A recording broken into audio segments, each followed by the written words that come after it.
amaloota sammuu keenya miidhaan gurguddoo kudhan kan jedhu ilaallarra. Gochoota guyyaa guyyaatti goonu keessatti wantoonni sammuu keenya miidhaan kanneen gurguddoon kurnan isaan kamii kan jedhu mee akka armaan gadiitti waliin haa ilaallu. Chaanalii kanaaf haaraa taanaan sabskiraayib gochuun maatii ta'aatii waan hedduu irraa baradhaan jedha asumaan. Inni jalqabaan dhiphina sammuudha. Dhiphina sammuu qabaachuu, waa guddisuu, waa mora ol kaasanii ilaaluu, waan hundumaa ol kaasanii ilaaluun fayyaa sammuu keenyaaf gaarii miti.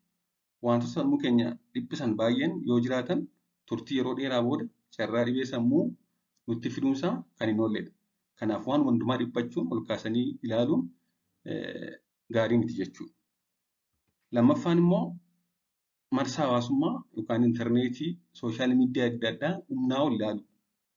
Namoonni tokko tokko gartanii beektoota guyyaa guutuu sooshaal miidiyaa ilaalaa oolu, intarneetii ilaalaa oolu. Kun immoo muddama sammuuf nama saaxila. Inni kun egaa hamiirra darbee qorannoon hedduun kan mirkaneessedha. Yeroo ammaa wantoota sammuu namaa miidhan keessaa ni jalqabaa intarneetii. Intarneetii manaa qabaachuu. Saa 24 sooshaal miidiyaa ilaalaa oolu. 8 habits that damage your brain. Number 1, poor sleeping habits. Number 2, staying in the dark too much. Number 3, consuming too much negative news. Number 4, social isolation. Number 5, blasting your headphones on full volume. Number 6, consuming too much sugar. Number 7, too much screen time. Number 8, barely moving throughout the day. Inni itti aanu immoo yeroo dhukkubuu yookaan yeroo qaamni keenya dhukkubsatee dhibamee jirutti boqonnaa fudhachuu dhiisudha. Yeroo dhukkubsannu boqochuu dhiisnee sammuu keenyaan hojii hojjechuun illee sammuu keenya hedduu miidha. Kanaaf yeroo dhibamnu kan yeroo dhukkubsannu qaamaanis sammuunis boqochuu qabna. Garbiroon nyaata ashaboo, sukkaara, kaarbooneetid beverage warra dhaman warra warshaatti qophaa'anii samsamanii gurguraman kan dhugaman hedduu of keessaa qaban yeroo hedduu soorachuu. Kunis egaa ashaboon dhiibbaa dhiigaa kan yaa'insa dhiigaa gara sammuu geessu hir'isuun rakkoo sammuu fiduu danda'a. Yaaduu fi akkasumas sammuu keenya irratti illee dhiibbaa fiduu danda'a. Kanaaf nyaata ashaboo qabu, sukkaara baay'atu, kaarbooneet beverejii, dhugaatii samsamanii gurguraman kana baay'isuun gaarii miti jechuudha. Arfaffoon sochii qaamaa gochuu dhiisuu. Sochii qaamaa gochuun yookaan ispoortii hojjechuun qaamaaf gaariidha. Hundi keenya beekna. Haa ta'u malee immoo sochii qaamaa gochuu dhiisuun miidhaa qaba. Sochiin qaamaa fayyummaa qaama keenya kan biroof kennu irratti dabalee pirootinootaa fi hormoonota sammuu keenya kakaasan yookaan nu si'eessan aktiiv akka nuti taanu kan taasisan akka gad lakkifamu taasisa waan ta'eef guyyaa guyyaatti daqiiqaa 30 sochii qaamaa gochuun baay'ee gaariidha. Garbiroon immoo ciree nyaachuu dhiisuu. Wantoota sammuu keenya miidhan keessaa garbiroon ciree nyaachuu dhiisuu ijaaffaan. Ciree nyaachuu dhiisuun yeroo baay'ee irra darbuun sammuu keenya miidha.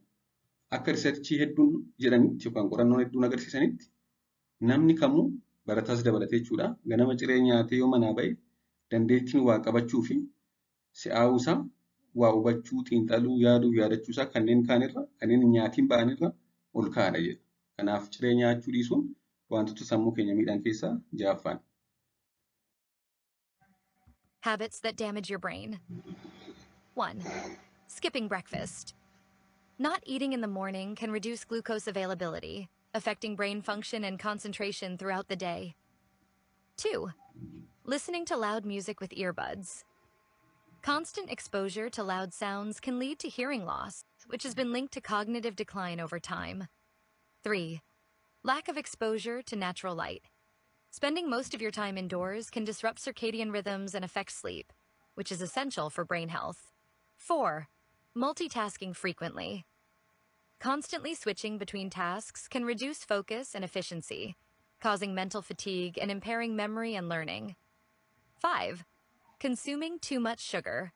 Excessive sugar intake has been linked to inflammation and slower cognitive function, potentially increasing the risk of cognitive decline over time. 6. Overuse of screen time. Excessive use of screens, especially late at night, can affect sleep patterns, eye strain, and reduce attention span and focus. Inni itti aanu immoo wantoota akka alkoolii, jimaa, tamboo yookaan sigaaraa, shiishaa kanneen akkasii baay'isanii fayyadamu. Fakkeenyaaf sigaaraa xuuxuun turtii yeroo dheeraa keessa sammuun keenya akka fishuntuuru yookaan shirinkii godhuu fi dhukkuba akka alzeemerii fa'aa deemenshiyaa fa'aa nutti fiduu danda'a. Alkooliin illee akkasuma alkoolii baay'isanii dhuguun niirootiraansmiitarii miidhaa vaayitaamin B1 qaama keessaa gadi hir'isaa akkasumas ulfaatinni sammuu keenyaa akka irratu taasisa. Kanaaf amaloota akkas akkasii baay'isuun wantoota sammuu keenya miidhan keessaa isa tokkodha jechuudha. Inni 8ffaan hirriba gahaa rafuu dhiisuu. Hirriba gahaa rafuu dhiisuu guyyaatti sa'aatii 7 hanga sa'a 9 rafuu dhabu giddu galeessaan sa'a 8 jechuudha. Akka qorannoon agarsiisutti hirriba halkan tokko qofatti daqiiqaa 90 yoo hir'isne bulee guyyaatti aanuchuudha. Si'aawina yookaan alertinessi keenya persentaa 32 gadi buusa. Kun galgala tokko qofa yoo daqiiqaa 90 hir'isnedha. Wanti kun itti fufee immoo yeroo dheeraaf waggoota dheeraaf yoo nurra ture hirriba gahaa hin arganne taanaan rakkoo waa yaadachuu fi yaaduullee gad buusuu danda'a. Inni 9ffaan immoo hariiroo hawaasummaa gaarii hin taane qabaachuudha.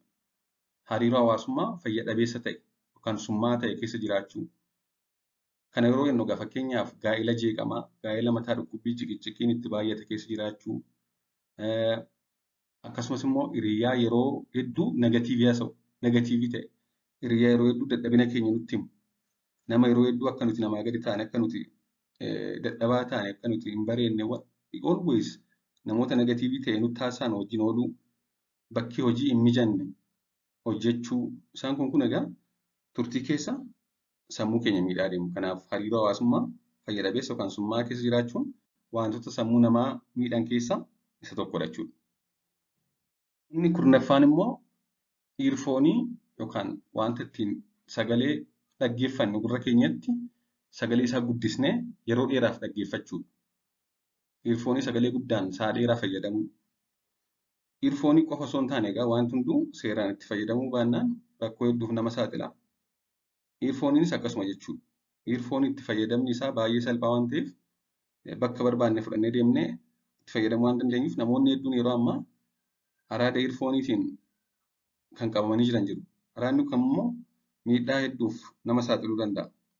Iirfoonii yeroo dheeraaf yookaan sagalee ol kaasanii fayyadamuun miidhaa dalgaa inni qabu keessaa kan jalqabaa dhukkubbii gurraa nutti fida. Dhukkubbii gurraa nutti fida. Akkasumas addunyaa irraa fagaatanii addunyaa ofii qofa keessa akka jiraatan gochuu. Ayisoleet akka nu ta'an godha. Namoonni sa'a dheeraaf ayisoleet ta'an qofaaf baasanii jiraatan dukkana keessa jiraatan yeroo hedduu immoo dhibee sammuu godhatu. Kanaaf wantoonni akka nuti qofaatti of baasu yookaan adda baanee jiraannu godhu keessaa tokko iirfooniidha. Kana jechuun hariiroo hawaasummaa irraa fagaachuudha. Gaafa aaraan iirfoonii keessa of dhoksuu, rakkoo namaa dhaga'uu caalaa iirfoonii ofittiin of bashannansiisuu, konkolaataa keessas ta'e xiyyaara keessatti illee nama haramaa waliin wal baranii yaada wal jijjiiruu dhabuun kun sammuu miidhaa deema. Garbiraan infekshinii gurraa fiduu danda'a. Kunis iirfoonii namatti ergisuun yookaan nama wajjin wal jijjiiranii fayyadamuun infekshinii gurraa nu saaxiluu danda'a. Garuu ergifnee gaafa namni biraa fayyadamee nuuf deebisu nutis osoo hin qulqulleessin callisnee yoo fayyadamne ta'e baakteeriyaan sun akka gurra keenyatti darbu gochuudhaan infekshinii gurraa nutti fiduu danda'a. Yeroo booda dandeettii dhaga'uullee hir'isuu danda'a. Darbees guutummaa guututti dandeettii dhaga'uu keenya balleessuu danda'a. Kana qofa osoo hin taane sammuu keenya suuta miidhaa deema jechuudha. Kanaaf iirfoonii yeroo dheeraa fayyadamuun rakkoo akkasii fida. Qabxiilee kana kurnaniin ala garuu qofaatti of baasuu, qofaa jiraachuu ayisoleet ta'an akkasumas dukkana keessa yeroo dheeraa turuun wantoota sammuu namaa miidhan keessaa kanneen gurguddoo keessatti ramadamuun galatoomaa turtii gaarii.